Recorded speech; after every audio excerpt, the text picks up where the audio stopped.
अगर आप on demand में एग्ज़ाम देना चाह रहे हो तो इसमें क्लास 12th के लिए, अगर स्पेशली क्लास 12th के लिए कौन कौन से ऑन डिमांड के सब्जेक्ट्स हैं, वो है physics, English, business studies, economics, political science, data entry, Sanskrit, math, history, biology, geography, psychology, painting, environment science, chemistry,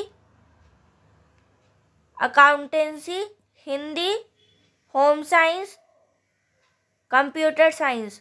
ठीक है, ये सारी इसमें सब्जेक्ट आ जाएंगे। अगर क्लास 10th में आप ऑन डिमांड देना चाह रहे हो तो ये वाले सब्जेक्ट्स हैं: Hindi, math, painting, Sanskrit, social studies, economics,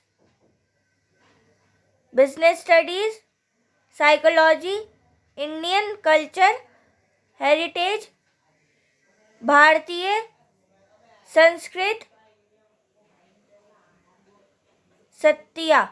ठीक है, और देखो 4, 11, 4, 11, 18, 25 में फरवरी में अगर आप एग्ज़ाम देना चाह रहे हो तो एग्ज़ाम दे सकते हो। 4, 11, 18, 25 अगर आप मार्च में एग्ज़ाम देना चाह रहे हो तो एग्ज़ाम दे सकते हो। ठीक है, ऑन डिमांड में अगर आप ऑन डिमांड एग्ज़ाम देना चाह रहे हो तो इस डेट में आप चूज़ कर सकते हो कि आपको 4 को एग्ज़ाम देना है, या 11 को देना है, या 18 को देना है, या 25 को देना है। तो आप ऑन डिमांड सेलेक्ट कर सकते हो कि आप फरवरी में एग्ज़ाम देना चाह रहे हो या मार्च में, क्योंकि ऑन डिमांड जो एग्ज़ाम होते हैं वो फरवरी में भी होते हैं और मार्च में भी होते हैं, अप्रैल में नहीं होते। ठीक है, बस ये न्यूज़ देनी थी। और हाँ, on demand student CYC, SYC, CYCT, CYCP, XXX, AP, RW, NC, IMPR। SYCT का मतलब है कि आपको थ्योरी का एग्ज़ाम देना है, प्रैक्टिकल का नहीं। SYCP का मतलब है कि आपको थ्योरी का एग्ज़ाम देना है, प्रैक्टिकल का नहीं। देखो, SYCT का मतलब है कि आपको थ्योरी का एग्ज़ाम देना है, प्रैक्टिकल का नहीं। और SYCP का मतलब है कि आपको प्रैक्टिकल का एग्ज़ाम देना है, थ्योरी का नहीं, ऑन डिमांड में।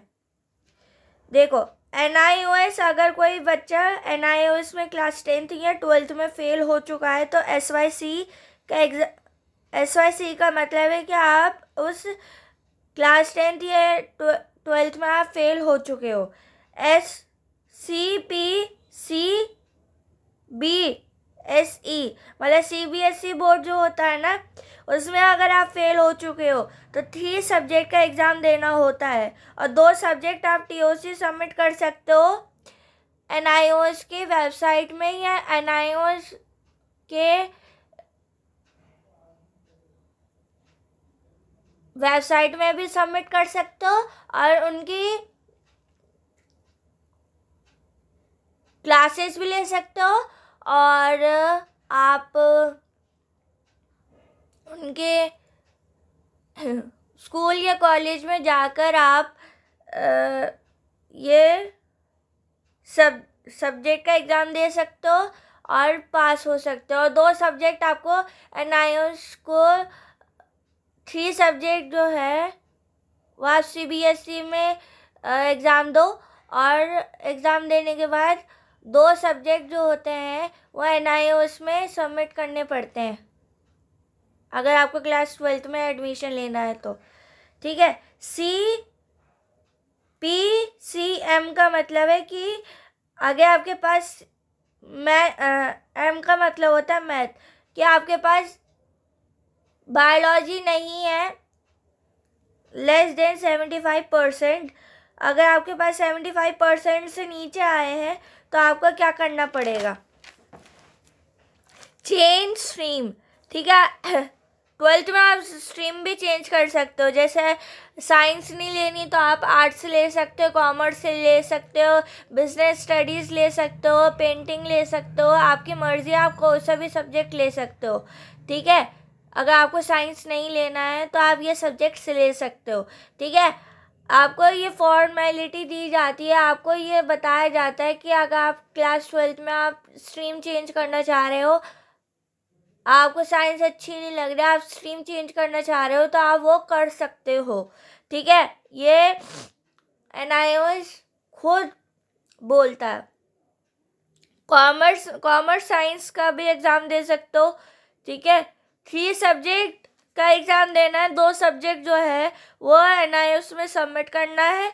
और ठीक है, और अगर आप 12th का एग्ज़ाम दोबारा से भी दे सकते हो कि वैलिड आपको सिर्फ 5 सब्जेक्ट का एग्ज़ाम देना है।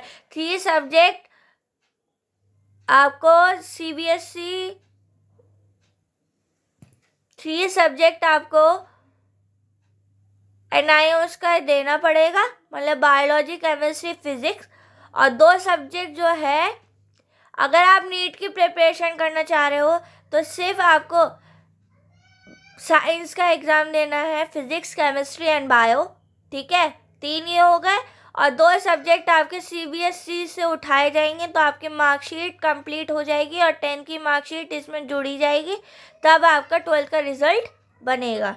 ठीक है, ऑन डिमांड में एग्ज़ाम देना है तो फरवरी या मार्च में एग्ज़ाम देना। ठीक है, फरवरी और मार्च में ही एग्ज़ाम देना है ऑन डिमांड का।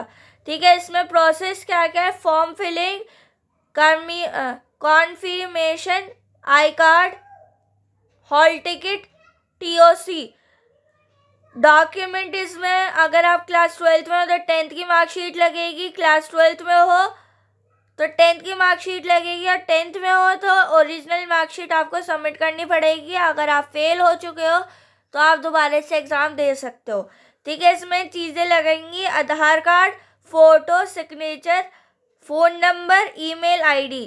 ठीक है, फीस स्ट्रक्चर इसमें क्या है? 200 रुपये भी आपको सबमिट करने पड़ेंगे और 2500 भी आपको सबमिट करने पड़ेंगे पर सब्जेक्ट। जितने सब्जेक्ट होंगे उतनी फ़ीस आपको सबमिट करनी पड़ेगी।